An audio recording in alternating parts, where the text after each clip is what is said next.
Hello friends, ओम श्री गणेशाय नमः। जय श्री कृष्ण। आप सभी का स्वागत है आपकी अपनी यूट्यूब चैनल पर। फ्रेंड्स, आज हम आपको इस वीडियो में बताने जा रहे हैं अश्विन मास की कृष्ण पक्ष की इंदिरा एकादशी का शुभ मुहूर्त, पूजा विधि, महत्व, व्रत कथा और इंदिरा एकादशी के दिन पितरों की आत्मा की शांति और पितरों को प्रसन्न करने के लिए किए जाने वाले उपायों के बारे में। फ्रेंड्स, वीडियो शुरू करने से पहले आपसे रिक्वेस्ट है, अगर आप हमारे चैनल पर नए हैं और आपने अभी तक चैनल को सब्सक्राइब नहीं किया है तो प्लीज सब्सक्राइब कीजिएगा चैनल को, साथ ही प्रेस कीजिएगा बेल आइकन को, जिससे नए वीडियो से रिलेटेड नोटिफिकेशन आपको तुरंत प्राप्त हो सके। और वीडियो पसंद आने पर वीडियो को लाइक और शेयर जरूर कीजिएगा ताकि सभी भक्तों को इस वीडियो का लाभ प्राप्त हो सके। और कमेंट बॉक्स में जय श्री कृष्ण जरूर लिखिएगा। सनातन धर्म में एकादशी व्रत को सभी व्रतों में श्रेष्ठ माना गया है। प्रत्येक माह में दोनों पक्षों शुक्ल पक्ष और कृष्ण पक्ष की 11वीं तिथि को एकादशी का व्रत पूजन किया जाता है। इस तरह से एक माह में 2 और पूरे वर्ष में 24 एकादशी आती है। अश्विन मास में कृष्ण पक्ष की एकादशी को इंदिरा एकादशी के नाम से जाना जाता है। यह एकादशी पितृ पक्ष में पड़ती है। इस दिन उपवास करना बहुत फलदायी माना जाता है। मान्यता है कि यदि इस एकादशी का व्रत करके उसका पुण्य पितरों को समर्पित कर दिया जाए तो उन्हें भी मोक्ष की प्राप्ति होती है। पितृ पक्ष में आने के कारण इसका बड़ा ही महत्व है। शास्त्रों के अनुसार इस एकादशी के व्रत के फल से भटकते हुए पितरों को गति प्राप्त हो जाती है। साथ ही व्रत करने वाला स्वयं भी मोक्ष को प्राप्त करता है। इस एकादशी के दिन शालिग्राम की पूजा की जाती है। धार्मिक मान्यताओं के अनुसार इस व्रत को नियम और निष्ठा पूर्वक करने से मनुष्य को जन्म और मरण के चक्र से मुक्ति प्राप्त होती है और मोक्ष की प्राप्ति होती है। फ्रेंड्स, अब आइए जानते हैं इंदिरा एकादशी की पूजन विधि के बारे में। अश्विन मास की कृष्ण पक्ष की दशमी के दिन प्रातः काल श्रद्धा पूर्वक स्नान आदि से निवृत्त होकर पुनः दोपहर को नदी आदि में जाकर स्नान करें। फिर श्रद्धा पूर्वक पितरों का श्राद्ध करें और एक बार भोजन करें। प्रातः काल होने पर एकादशी के दिन स्नान आदि से निवृत्त होकर फिर व्रत के नियमों को भक्ति पूर्वक ग्रहण करते हुए प्रतिज्ञा करे कि मैं आज संपूर्ण भोगों को त्याग कर निर्हार एकादशी का व्रत करूंगा या करूंगी। हे अच्युत, हे पुंडरीकाक्ष, मैं आपकी शरण में हूँ, आप मेरी रक्षा कीजिए। इस प्रकार नियम पूर्वक शालिग्राम की मूर्ति के आगे विधि पूर्वक श्राद्ध करके योग्य ब्राह्मणों को फलाहार का भोजन कराएं और दक्षिणा दें। पितरों की श्राद्ध से जो कुछ बच जाए उसको सूंघकर गो को दें तथा धूप दीप गंध पुष्प नैवेद्य आदि सब सामग्री से ऋषिकेश भगवान का पूजन करें और इंदिरा एकादशी व्रत कथा को सुने अथवा पढ़े। रात्रि में भगवान के निकट जागरण करें। इसके पश्चात द्वादशी के दिन प्रातः काल होने पर भगवान का पूजन करके ब्राह्मणों को भोजन करवाएं। भाई बंधुओं, स्त्री और पुत्र सहित आप भी मौन होकर भोजन करें। इस विधि से आलस्य रहित होकर एकादशी व्रत करें। फ्रेंड्स, अब आइए जानते हैं साल 2025 की इंदिरा एकादशी की शुभ मुहूर्त के बारे में। हिंदू पंचांग के अनुसार साल 2025 में इंदिरा एकादशी 17 सितंबर 2025 बुधवार के दिन है। अश्विन कृष्ण एकादशी तिथि प्रारंभ होगी 16 सितंबर की रात्रि यानी 17 सितंबर की सुबह 12:21 पर और अश्विन कृष्ण एकादशी तिथि का समापन होगा 17 सितंबर 2025 को रात्रि 11:39 पर। व्रत पारण का समय रहेगा 18 सितंबर 2025 को सुबह 6:14 से सुबह 8:40 तक और पारण तिथि के दिन द्वादशी समाप्ति का समय रहेगा 18 सितंबर 2025 को रात्रि 11:24 पर। फ्रेंड्स, आप हमारे चैनल पर ज्वाइन बटन को दबाकर हमारे चैनल के मेंबर भी बन सकते हैं। हम हमारे चैनल के मेंबर्स के कमेंट्स को टॉप प्रायोरिटी पर रखकर उनका रिप्लाई करते हैं। फ्रेंड्स, अब आइए जानते हैं पितरों की आत्मा की शांति के लिए इंदिरा एकादशी के दिन किए जाने वाले उपायों के बारे में।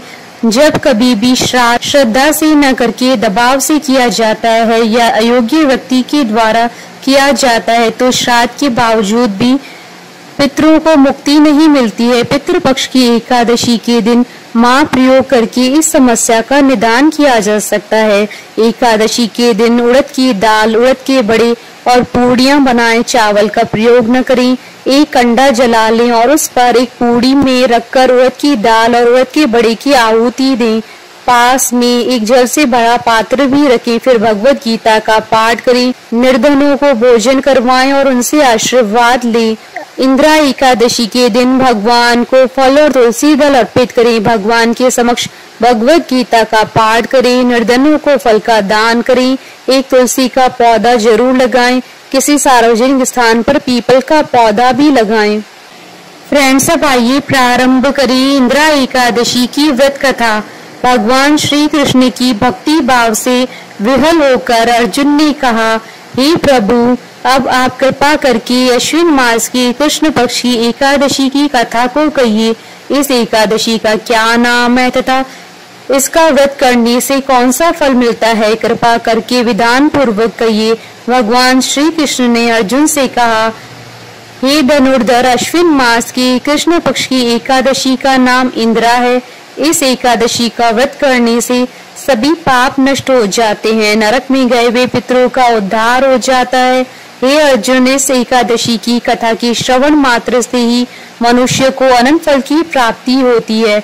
मैं ये कथा सुनाता हूँ, तुम ध्यान पूर्वक श्रवण करो। सतयुग में महिष्मती नाम की नगरी में इंद्रसेन नाम का एक प्रतापी राजा राज्य करता था।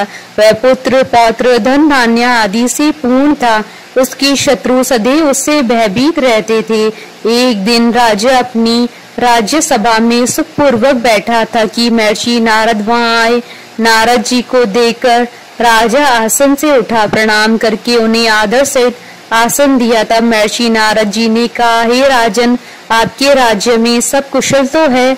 मैं आपकी धर्मपरायणता देखकर अत्यंत प्रसन्न हूँ।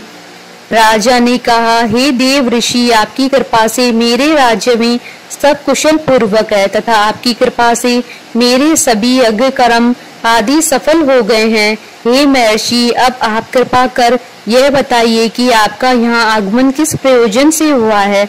मैं आपकी क्या सेवा करूं?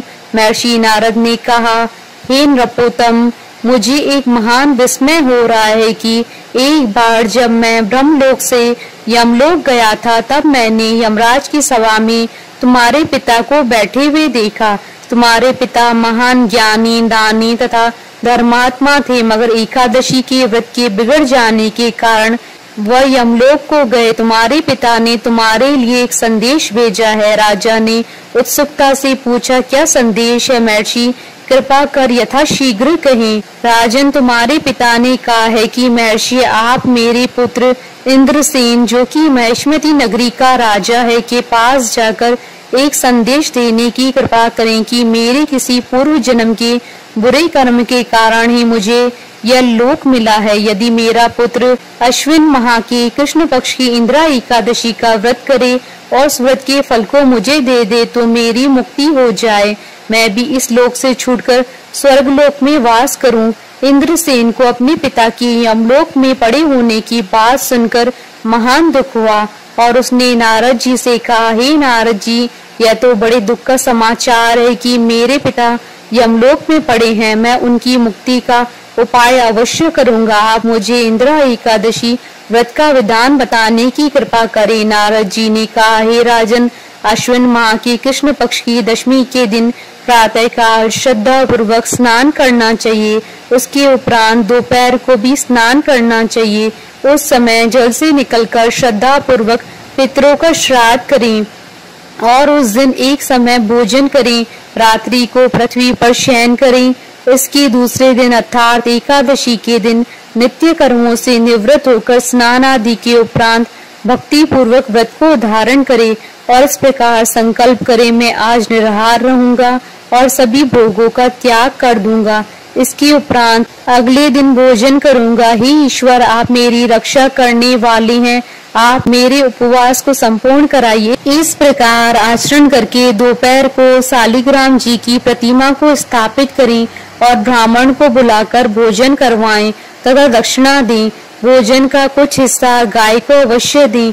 भगवान विष्णु जी का धूप दीप नैवेद्य आदि से पूजन करें तथा रात्रि जागरण करें। तदनुपरांत द्वादशी के दिन मौन रहकर बंधु बांधवों सहित भोजन करें। हे राजन, यह इंदिरा एकादशी के व्रत की विधि है।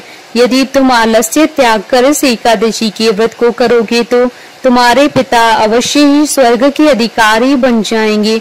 नारद जी राजा को सब विधान समझाकर आलोक हो गए। राजा ने इंदिरा एकादशी के आने पर उसका विधान पूर्वक व्रत किया। बंधु बांधवों सहित इस व्रत को करने से आकाश से पुष्पों की वर्षा हुई और राजा के पिता यमलोक से रथ पर चढ़कर स्वर्गलोक को गए। इस एकादशी के प्रभाव से राजा इंद्रसेन भी इस लोक में सुख भोग कर अंत में स्वर्गलोक को गया। भगवान श्री कृष्ण ने कहा, हे सखा, यह मैंने तुम्हारे सामने इंदिरा एकादशी के महात्म्य का वर्णन किया है। इस कथा के पढ़ने व सुनने मात्र से ही सभी पापों का शमन हो जाता है और अंत में मनुष्य स्वर्गलोक का अधिकारी बनता है। कथा सार: मनुष्य जो भी प्रण करे उसे करना चाहिए, वह उसको तन मन से पूरा करे। किसी भी कार्य का प्रण करके उसे तोड़ना नहीं चाहिए। बोलिए भगवान विष्णु की जय, सनातन धर्म की जय। हमारे साथ इस वीडियो में अंत तक बने रहने के लिए आपका धन्यवाद। ओम श्री गणेशाय नमः। जय श्री कृष्ण।